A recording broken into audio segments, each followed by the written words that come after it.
सुप्रभात। कल हमने रीतिकाल की पृष्ठभूमि का अध्ययन किया था कि हिंदी साहित्य के 4 कालों के अंतर्गत जो तीसरा काल निर्देशित किया गया है वो आपका रीतिकाल कहलाता है, जिसे एक अन्य नाम उत्तर मध्यकाल भी दिया गया है।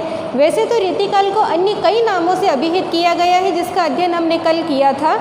उन्हीं नामों में से हमने जो पढ़ा, उसमें जो हमने अध्ययन किया कल, उसमें हमने ये देखा है कि रीतिकाल की समय सीमा कहाँ से कहाँ तक मानी गई है। 1700 से 1900 विक्रम संवत तक मानी गई है। और अगर ईस्वी संवत में देखा जाए 1643 से 1843 तक ईस्वी संवत तक रीतिकाल की समय सीमा मानी गई है। रीतिकाल यानी नाम जैसा ही सुनते हैं तो हमारे मन मस्तिष्क में सबसे पहला जो कहीं हमने इसके बारे में पढ़ा हो या कहीं सुना हो तो हमारे दिमाग में जो सबसे पहले जो मस्तिष्क में जो विचार कौंधता है वो ये कौंधता है कि ये एक श्रृंगार काल है। ये बात सही है कि रीतिकाल में श्रृंगार परक रचनाएं सर्वाधिक लिखी गई, यानी श्रृंगार रस जिसे आप जानते हैं कि रति जिसका स्थायी भाव माना गया है, और श्रृंगार रस के दोनों पक्ष, चाहे वो संयोग पक्ष हो या वियोग पक्ष हो, दोनों का चित्रण रीतिकाल में मिलता है। अब श्रृंगार रस का चित्रण ही रीतिकाल के अंतर्गत सर्वाधिक क्यों हुआ है, इसके पीछे प्रधान कारण ये रहा है कि रीतिकाल के जितने भी कवि थे वे आचार्यत्व की कोटि में तो आना चाहते थे, इसके साथ ही उनकी विवशता कह लें तो ये थी कि वे राज्याश्रित कवि थे। राज्याश्रित कवि वो होते थे जो राजाओं के आश्रय में रहते थे, राजाओं के संरक्षण में रहते थे, वहीं अपने कविता का सृजन करते थे और उनका मूल उद्देश्य ये होता था कि अपने आश्रयदाताओं को प्रसन्न करना। और आश्रयदाता यानी उनके राजा उनसे जितने प्रसन्न होते थे अपनी प्रशस्ति को सुनकर, अपनी प्रशंसा को सुनकर, तो वो उतने ही अधिक उनको मुद्रा भेंट करते थे। तो यानी कहीं ना कहीं ये कह लें कि रीतिकाल के जो राज्याश्रित कवि थे उनका मूल उद्देश्य अपने राजाओं को प्रसन्न करना, अपने आश्रयदाताओं को प्रसन्न करना तो था ही, लेकिन इसके साथ ये भी था कि वो इसके माध्यम से अधिक धन वैभव प्राप्त कर सकते थे। इसीलिए उन्होंने अपने राजाओं को प्रसन्न करने के लिए जिसमें उनकी रुचि रमती थी ऐसे विषयों को उन्होंने लिया, चाहे उनकी यश कीर्ति का वैभव वर्णन हो या श्रृंगारिकता का वर्णन हो।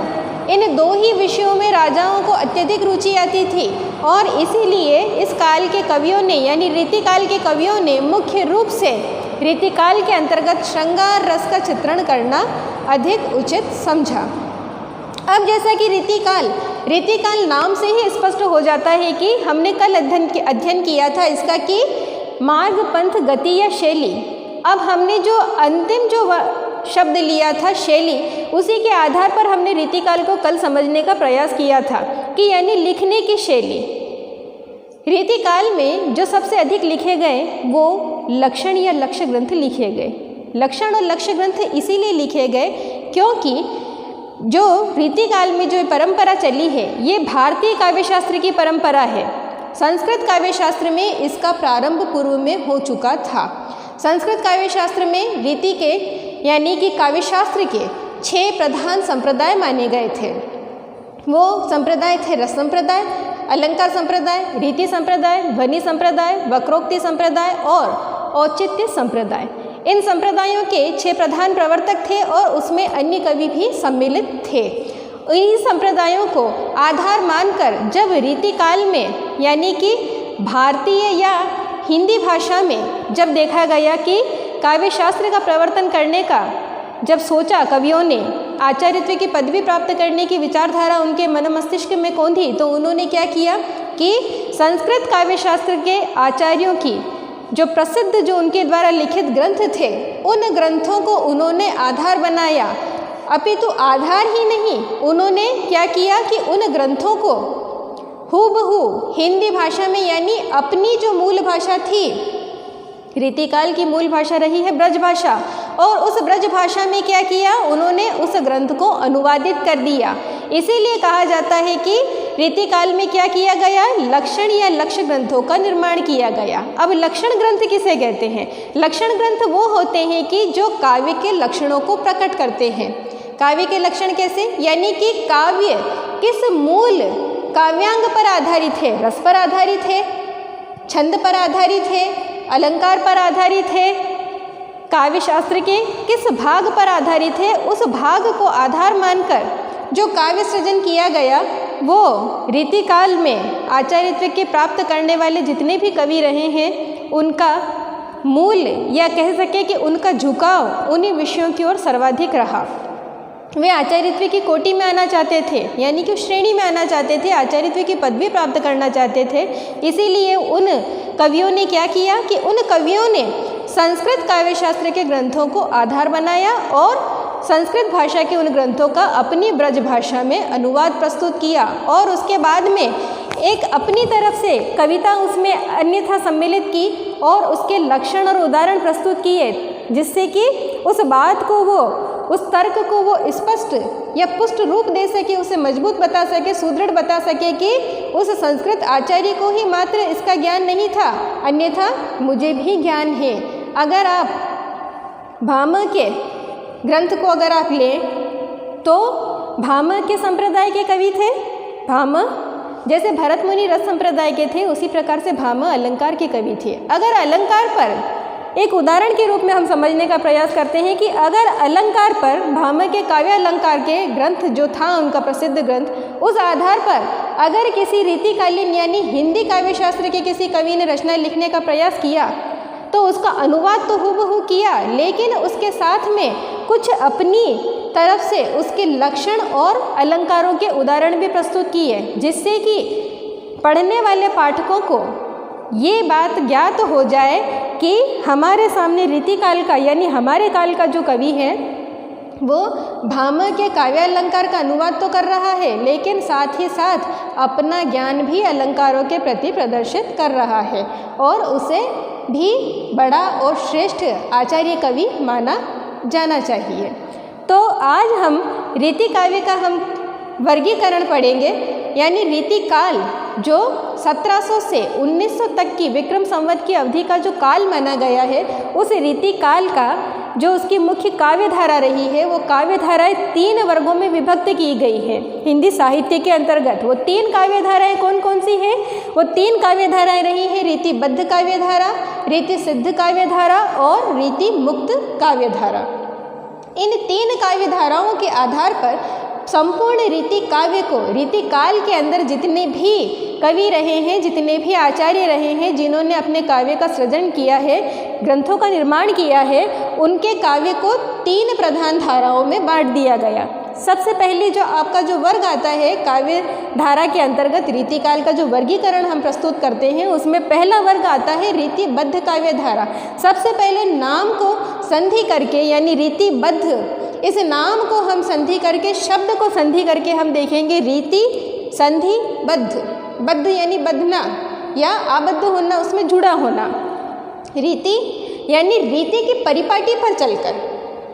रीतिकाल की मुख्य परिपाटी क्या थी?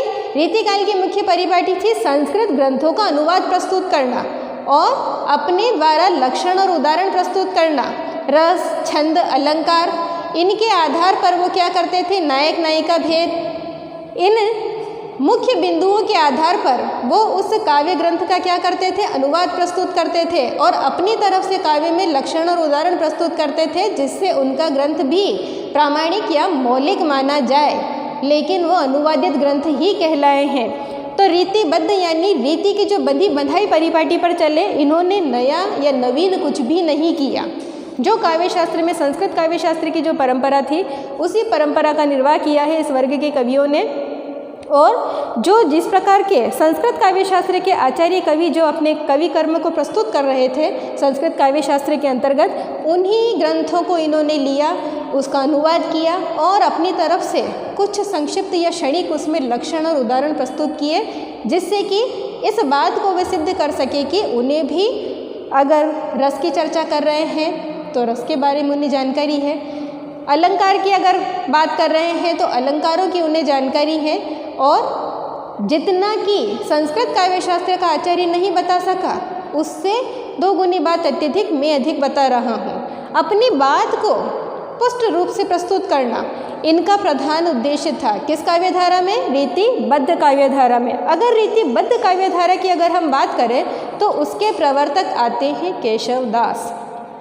केशवदास रीतिबद्ध काव्यधारा के प्रवर्तक कवि हैं। यानी केशवदास की जो प्रसिद्ध रचनाएं रही हैं, कवि प्रिया कह लें, रसिक प्रिया कह लें या रामचंद्रिका कह लें, रामचंद्रिका केशवदास की भगवान श्री राम पर आधारित एक ग्रंथ है और उसमें जो इनकी प्रसिद्धि का जो मूल ग्रंथ रहा है वो रामचंद्रिका ही रहा है। रामचंद्रिका अपनी संवाद योजना के कारण, यानी जिस प्रकार से पात्रों से इन्होंने संवाद बुलवाए हैं, उन संवादों के कारण अत्यधिक प्रसिद्ध ग्रंथ रहा है।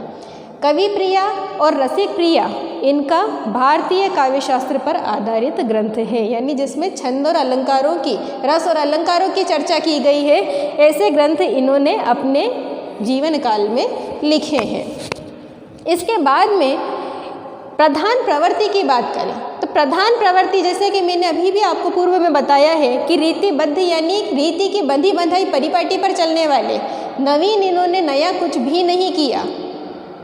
जैसा इन्होंने निर्धारित किया प्रारंभ से लेकर अंत तक वैसा ही ये चले हैं। उसमें इन्होंने क्या किया? लक्षण ग्रंथों का निर्माण किया। अब प्रधान प्रवृत्ति की अगर हम बात करें तो आपको ये बात विशेष रूप से ध्यान रखनी है कि इन्होंने क्या किया? लक्षण ग्रंथों का निर्माण किया। लक्षण ग्रंथ क्या है? लक्षण ग्रंथ वो है कि इन्होंने अपनी तरफ से उन ग्रंथों का न केवल संस्कृत ग्रंथों का अनुवाद किया, अपितु उन ग्रंथों का अनुवाद करने के साथ साथ अपनी तरफ से कि हमें इसकी जानकारी और अतिरिक्त है इस विषय की, इस बात को प्रामाणिक सिद्ध करने के लिए उन्होंने क्या किया? न केवल लक्षण बल्कि उसके संक्षिप्त उदाहरण भी प्रस्तुत किए। अन्य कवि अगर हम इस वर्ग की बात करें तो कौन कौन से आते हैं? मतीराम, चिंतामणि, भूषण, देव और पद्माकर। चिंतामणि एक ऐसे कवि हुए हैं रीतिबद्ध काव्यधारा के अंतर्गत जिससे हिंदी साहित्य के प्रसिद्ध इतिहासकार आचार्य रामचंद्र शुक्ल का मानना है कि चिंतामणि त्रिपाठी जो रीतिबद्ध काव्यधारा के अंतर्गत आते हैं, इनसे रीति काल का प्रवर्तन माना जाना चाहिए। लेकिन ऐसा नहीं है। चिंतामणि त्रिपाठी से पूर्व केशवदास अपनी रचनाएं प्रस्तुत कर चुके थे। ये उनसे पूर्व के और आयु में भी बड़े थे, इसीलिए रीतिकाल की जो रीतिबद्ध काव्यधारा का जो प्रारंभ है वो केशवदास से ही माना जाता है। शुक्ल के अनुसार चिंतामणि से रीतिकाल की रीतिबद्ध काव्यधारा का प्रवर्तन माना जाता है। तो ये तो बात हो गई रीतिबद्ध काव्यधारा की।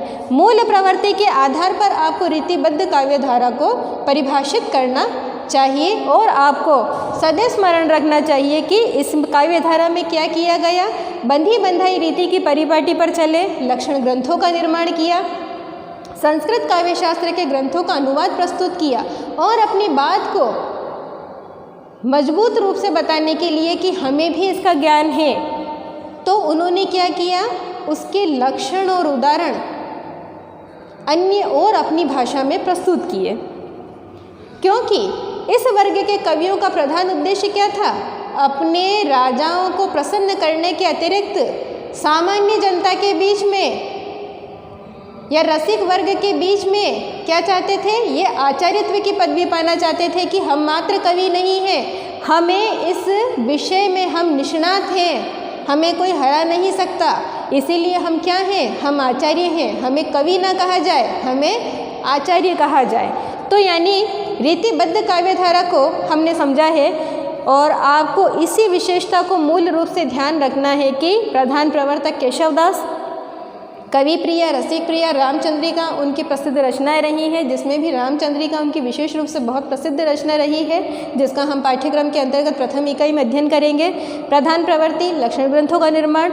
अन्य कवि इस वर्ग के आप क्या ध्यान रखेंगे? मतीराम, चिंतामणि, भूषण, देव और पद्माकर, ये इन्हीं के इस रीतिबद्ध काव्यधारा के अंतर्गत अन्य कवि में आते हैं। अब हम दूसरी काव्यधारा का अध्ययन करेंगे जो द्वितीय काव्यधारा रीतिबद्ध के अंतर्गत आती है, जो रीति काव्य के अंतर्गत आती है, वो है रीति सिद्ध काव्यधारा। रीति सिद्ध यानी शाब्दिक रूप से अगर हम इसको समझने का प्रयास करें तो फिर इसकी संधि करिए। रीति अर्थात मार्ग, पंथ, गति या शैली, अगर शाब्दिक अर्थ में अगर हम देखें, और सिद्ध यानी सिद्ध हस्त होना, पूर्ण रूप से उसकी जानकारी होना किसी बात की, तो रीति में जो सिद्ध थे, जो पारंगत थे, जो कुशल थे, जो निष्णात थे, उनकी काव्यधारा है। जो द्वितीय वर्ग है रीति काल की रीति काव्यधारा का, वो है रीति सिद्ध काव्यधारा। अब इसके प्रवर्तक किसे माना गया है? बिहारी दास को। बिहारी दास, जिनके बारे में हम सभी जानते हैं कि बिहारी दास के दोहे हिंदी साहित्य की अमूल्य निधि है। बिहारी सतसई उनका एक प्रसिद्ध ग्रंथ रहा है जिसमें 713 दोहे हैं और भक्ति, नीति और श्रृंगार की जिसमें त्रिवेणी प्रवाहित होती है। ये किसके लिए कहा गया है? बिहारी दास की बिहारी सतसई के लिए। प्रधान प्रवृत्ति लक्ष्य ग्रंथों का निर्माण। लक्ष्य ग्रंथों का निर्माण यानी इस वर्ग के कवियों के लिए, यानी रीति सिद्ध वर्ग के कवियों के लिए कहा गया है कि इन्होंने रीतिबद्ध काव्यधारा के जो कवि थे उनका अनुकरण नहीं किया, यानी उनके अनुसार नहीं चले। रीति की इन्हें जानकारी थी। रीति की जानकारी होना यानी रस, अलंकार, छंद, काव्य गुण, काव्य दोष, नायक नायिका भेद, इस सब की इन्हें नक्षिक वर्णन, इस सब की इन्हें जानकारी थी। लेकिन उस जानकारी का मात्र क्षणिक कहीं इन्होंने वर्णन किया है। ऐसा नहीं कि इन्होंने आचार्यत्व की पदवी पाने के लिए उसको हूबहू उसे ही वर्णित अपने काव्य में किया हो। इन्होंने अपने मुक्तक काव्य लिखे हैं। इस वर्ग में सर्वाधिक, यानी रीतिबद्ध में आचार्यत्व की पदवी पाना चाहते थे तो इस वर्ग के कवियों ने क्या किया? सर्वाधिक प्रबंध काव्य लिखे हैं और रीति सिद्ध काव्यधारा के अंतर्गत सर्वाधिक मुक्तक काव्य लिखे गए। बिहारी सतसई भी अपने आप में एक मुक्तक काव्य है। प्रधान प्रवृत्ति लक्ष्य ग्रंथों का निर्माण, जो मैंने आपको बताया कि अब मात्र उसकी क्षणिक जानकारी ये प्रस्तुत करते थे कि हमें भी रीति की पूर्ण रूपेण जानकारी है, लेकिन ऐसा नहीं है कि रीतिबद्ध कवियों के आधार पर ही इन्होंने काव्य का निर्माण किया हो, ऐसा इन्होंने नहीं किया। अन्य कवि इस वर्ग के रहे हैं बेनी प्रवीण, पजनेस, नेवाज और रसनिधि। यानी बिहारी के इस वर्ग में जो अन्य कवि रहे हैं वो बेनी, पजनेस, नेवाज और रसनिधि नाम के कवि रहे हैं। रीति सिद्ध काव्यधारा को अगर हम संक्षिप्त में पुनः समझने का प्रयास करें तो मैं आपको यही कहना चाहूँगी कि रीति सिद्ध काव्यधारा वही है। आपको सामान्य शब्दों में रीति सिद्ध, रीतिबद्ध, रीति मुक्त काव्यधारा को स्मरण रखना होगा। तो रीति सिद्ध काव्यधारा जैसा ही नाम आए तो आपके मस्तिष्क में यही विचार आना चाहिए कि रीति सिद्ध अर्थात रीति में सिद्ध थे, सिद्ध हस्त थे, कोई हरा नहीं सकता था, उन्हें पूरी जानकारी थी। लेकिन उन कवियों ने क्या किया कि उन कवियों ने रीतिबद्ध काल के जो काव्यधारा के जो कवि थे उनके अनुरूप मात्र काव्य में पूरा का पूरा रीति का वर्णन नहीं किया। इस काल में मुख्य रूप से श्रृंगार का वर्णन हुआ है। किसमें? रीति सिद्ध काव्यधारा में श्रृंगार का वर्णन किया। लेकिन श्रृंगार का वर्णन इन कवियों ने कैसा किया? अपने मन के आधार पर, जैसा इन्होंने चाहा और जैसा इन्हें उचित लगा उस प्रकार से इन्होंने श्रृंगार रस का वर्णन किया। बंदी बंधाई परिपाटी पर नहीं किया कि संस्कृत काव्य शास्त्र में किस प्रकार से श्रृंगार को प्रकट किया गया, ये रीतिबद्ध के कवियों ने किस प्रकार से श्रृंगार को प्रकट किया, ऐसा नहीं किया। अपने मनोनुकूल श्रृंगार रस को इन्होंने प्रकट किया है। किस काव्यधारा में? रीति सिद्ध काव्यधारा में। यानी इन्होंने जानकारी दी है सिर्फ रीति की, इसके अतिरिक्त इनका कोई उद्देश्य नहीं था कि ये रीतिबद्ध के कवियों के समान या संस्कृत आचार्यों के समान अपने ज्ञान का या प्रखर पांडित्य का प्रदर्शन ये करते कि हमें आचार्य की कोटि में माना जाए। ये आपकी कौन सी हुई? रीतिकाल की काव्यधाराओं के अंतर्गत रीति सिद्ध काव्यधारा। अब हम अगर तृतीय काव्यधारा की बात करें तो तृतीय काव्यधारा जो आती है वो आपके सामने है रीति मुक्त काव्यधारा। शाब्दिक अर्थ पर समझने का प्रयास करें। रीति संधि मुक्त यानी रीति से पूर्णतः मुक्त। इनके लिए रीति काल के कवि होना या न होना एक समान हो गया था। वो कैसे एक समान हो गया था कि ये रीति की बंधी बंधाई परिपाटी से, यानी पहला वर्ग जो था कि बंधी बंधाई परिपाटी पर चल रहा, उससे भी भिन्न हो गए। रीति सिद्ध जिन्होंने रीति की कहीं ना कहीं जानकारी अपने काव्य में प्रस्तुत की कि हम रीतिकाल के कवि हैं और हमें रीति की जानकारी है, इस वर्ग से भी अलग हो गए। इससे भी अलग हो गए और अपना एक वर्ग बनाया, रीति मुक्त काव्य धारा। इसके प्रवर्तक किसे कहा गया है? इसके प्रवर्तक कवि घनानंद को कहा गया है, जिनकी प्रसिद्ध रचना है सुजान सागर, वियोग वेली और प्रीति पावस। घनानंद की जो भाषा जो मानी गई है वो रीतिकाल की शुद्ध ब्रजभाषा मानी गई है।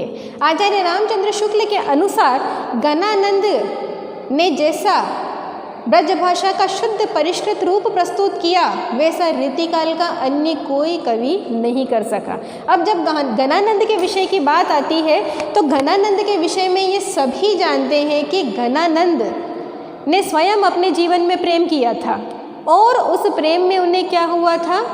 धोखा मिला था। उसमें उनकी प्रेमिका सुजान उन्हें छोड़कर चली गई थी और उस सुजान को ही वे आधार, अपने जीवन का, अपने प्राणों का आधार मानते थे और उसी को ध्यान में रखकर अपनी रचना लिखते थे।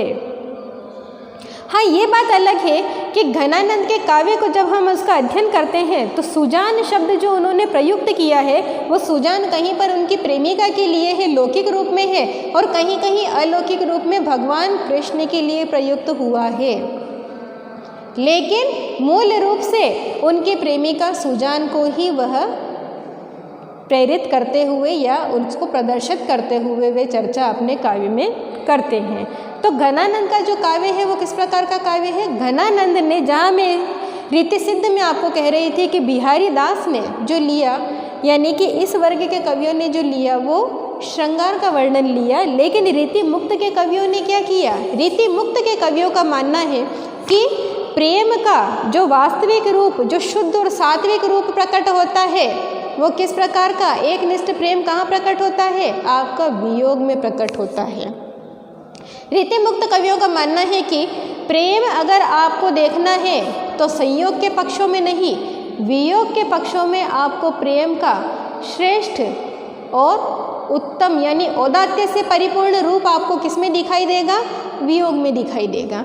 तो घनानंद ने स्वयं अपने जीवन में वियोग झेला था, इसीलिए घनानंद के काव्य में वियोग वर्णन यानी प्रेम का कौन सा पक्ष? संयोग नहीं, वियोग का पक्ष मुख्य रूप से उभरकर घनानंद की रचनाओं में सामने आया। प्रधान प्रवृत्ति भी मैंने आपके सामने यहाँ लिख रखी है कि प्रेम का स्वच्छंद चित्रण, मनोनुकूल चित्रण, किसी को आधार नहीं मानना, किसी का अनुसरण नहीं करना, इनके मन में जैसा आया उस प्रकार का स्वच्छंद यानी खुला उन्मुक्त रूप से इन्होंने प्रेम का चित्रण किया। और उन्मुक्त रूप से जब प्रेम का चित्रण किया तो इनका प्रेम इनके काव्य में विशिष्ट रूप से उभर कर सामने आया। और उसमें भी प्रेम का कौन सा पक्ष रीति मुक्त काव्यधारा के कवियों ने लिया? आपको मूल रूप से ध्यान रखना है कि प्रेम का संयोग पक्ष नहीं, वियोग पक्ष को रीति मुक्त काव्यधारा के कवियों ने प्रधानता दी है। इस काव्यधारा के अन्य कवि रहे हैं आलम, बोधा, ठाकुर और द्विजदेव। इस वर्ग के कवियों के लिए एक मुख्य रूप से बात कही गई है कि इस काव्यधारा के जो कवि थे वो प्रेमी हृदय थे। प्रेमी हृदय अर्थात इन सब ने अपने जीवन में प्रेम किया था, इन सबकी प्रेमिकाएं थी और कहीं ना कहीं इन्होंने अपने प्रेम में धोखा पाया था। इसी कारण कहीं ना कहीं इन कवियों के मन में अपनी प्रेमिका के प्रति जो प्रेम था जिसे वे प्राप्त नहीं कर सके, उस प्रेम को, क्योंकि वियोग झेला था इन सब ने अपने जीवन में और इनका स्वानुभूत था वो वियोग, इसीलिए उस स्वानुभूति, वियोग की उस स्वानुभूति का चित्रण रीति मुक्त काव्यधारा के कवियों के काव्य में हमें मिलता है। तो यानी रीतिबद्ध काव्यधारा, रीति सिद्ध काव्यधारा और रीति मुक्त काव्यधारा। तो रीतिबद्ध, रीति की बंधी बंधाई परिपाटी पर चले, लक्षण ग्रंथों का निर्माण किया, संस्कृत काव्यशास्त्र के ग्रंथों का इन्होंने अनुवाद प्रस्तुत किया। केशवदास इसके प्रवर्तक थे। इनकी प्रसिद्ध रचना कवि प्रिय, रसिक प्रिय रामचंद्रिका रही है। दूसरा जो हम वर्ग लेते हैं वो रीति सिद्ध काव्यधारा, प्रवर्तक बिहारी दास रहे हैं। रीति की इन्हें जानकारी थी और अपने मुक्तक ग्रंथों में कहीं ना कहीं उस जानकारी को इन्होंने प्रदर्शित किया है कि हम रीति काल के कवि हैं और हमें रीति की जानकारी है। लेकिन पूर्ण रूपेण रीति ग्रंथ नहीं लिखा है। श्रृंगार का वर्णन करते थे। बिहारी दास के अगर बिहारी सत्सई की बात करें तो भक्ति नीति श्रृंगार की त्रिवेणी मिलती है इनके काव्य में। अन्य कवि रहे हैं बेनी, पजनेस, नेवाज और रसनिधि। अंतिम काव्यधारा की बात करें तो वो है रीति मुक्त काव्यधारा, यानी न रीतिबद्ध से इन्हें कोई लेना देना है, न रीति सिद्ध से इन्हें कोई लेना देना है। रीति काल का अंतिम कवि वर्ग जो आ गया था वो ऐसा आया काव्यधारा का कि उन्मुक्त रूप से लिखना इन्होंने प्रारंभ कर दिया था। प्रेम के वियोग पक्ष का वर्णन किया है। स्वानुभूत था इनका वियोग, क्योंकि इन्होंने विरह स्वयं झेला था और उसी विरह का ये वर्णन अपने काव्य में करते थे। प्रवर्तक धनानंद को माना गया है। प्रसिद्ध ग्रंथ सुजान सागर रहा है। इसके अतिरिक्त वियोग बेली, प्रीति पावस, इश्क लता भी इनकी रचना है। प्रधान प्रवृत्ति प्रेम का स्वच्छंद चित्रण, यानी प्रेम का उन्मुक्त और खुला स्वतंत्र चित्रण करते थे। अन्य कवि रहे हैं आलम, बोधा ठाकुर और द्विजदेव। यानी आज हमने रीतिकाल की रीति काव्यधारा का वर्गीकरण का अध्ययन किया है। कल हम रीतिकाल की मुख्य प्रधान प्रवृत्तियों का अध्ययन करेंगे। आज के लिए इतना ही। धन्यवाद।